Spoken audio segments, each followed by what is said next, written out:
Hello guys! For today's video nga, isi-share ko nga sa inyo yung iba pa namin ginawa nung kami ay nagbakasyon sa Pilipinas. Bali nga itong mga clip na to is nung last year pa. At isa nga ito sa pinuntahan namin sa may Antipolo. First time ko nga lang din makapunta rito. Kaya din naman kami napunta dito dahil nga daw gusto daw magpunta dito ni mother. Dahil matagal na nga daw siyang hindi nakakapunta dito. Mga alas 5 pa nga lang yata is malis na kami ng Bulacan. Dahil nga gusto namin umabot sa pang-umagang misa. At isa pa nga sana sa plano namin puntahan is yung Hinulugan Taktak.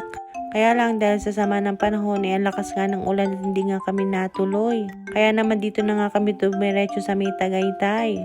Nakalimutan ko na kung anong tawag ng lugar na to. Ito lang talaga ang hirap pagka matagal na nga sa may cellphone mo at di mo pa nabo-voice over. Nakakalimutan mo na kung ano yung lugar or kung ano yung mga ginawa nyo doon sa video na yun. Basta ang alam ko dito ngayon sa Tagaytay at namasyal nga lang kami dito sa may itaas. Naalala ko nga pag sinabing Tagaytay na-expect mo is malamig. Pero ewan ko ba nung nagpunta kami dito ay super init. Parang nung nagbagyo kami, in-expect namin is malamig sa Baguio. Mga naka-hoodie pa nga kami at naka-medyas.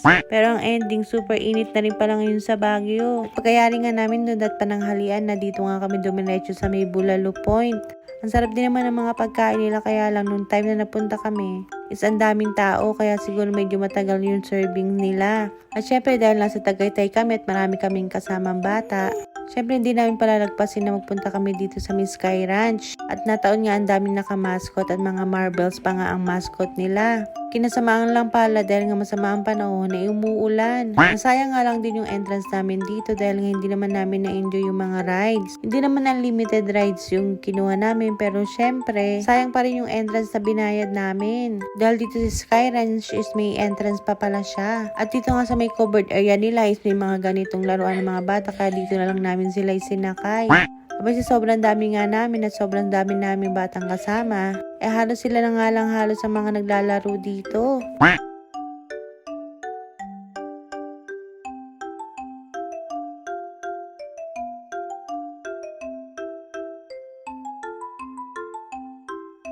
dahil nga hindi naman nila may enjoy yung Sky Ranch namin dun sa Tagaytay, lumipat na nga lang kami dito sa may Mall of Asia. Abay, nasayang lang talaga yung binayad namin at dito lang din pala kami babaksa. At dito nga wala namang entrance at ang ganda pa nga ng view at ang hangin. Wala naman talaga sa plano namin na magpunta dito sa Mall of Asia kaya lang dahil malapit na lang din naman at hindi nga nila na-enjoy yung sa Sky Ranch kaya dito na lang kami nagyaya. At dito naman talaga is na-enjoy nila, ultimo nga matatanda is talagang sumakay sa mga rides.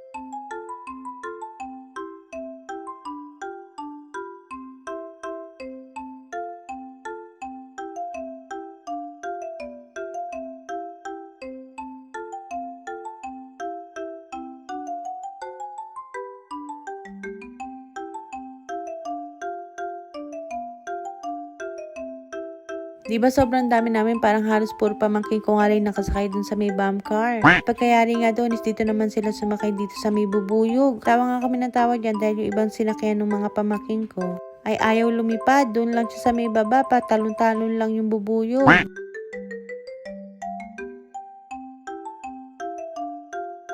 At after naman nila dun sa bubuyog is dito naman sila sa may kabayo sumakay. Abay, ito ang pinakaayokong sakyan dahil nga talagang nakakahilo pag dito ka sumakay. Ewan ko ba bakit gustong-gusto ng mga bata to, wala lang naman, paikot-ikot lang. At pagkayari nga nun, ito namang mga matatandaan naman na naglaro.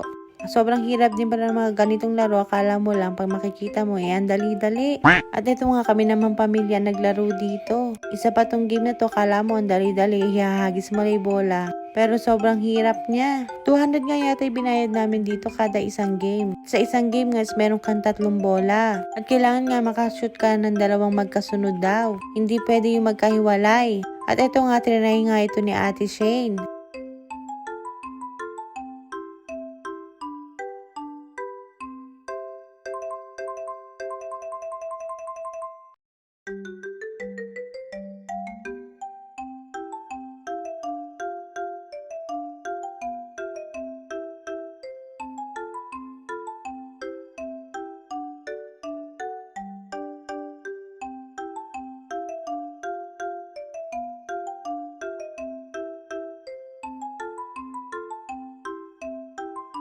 ay 8 balls pala siya, 200. At nakita ko nga itong rides na to, sabi ko nga sa mga pamangking ko is kung gusto nilang sumakay.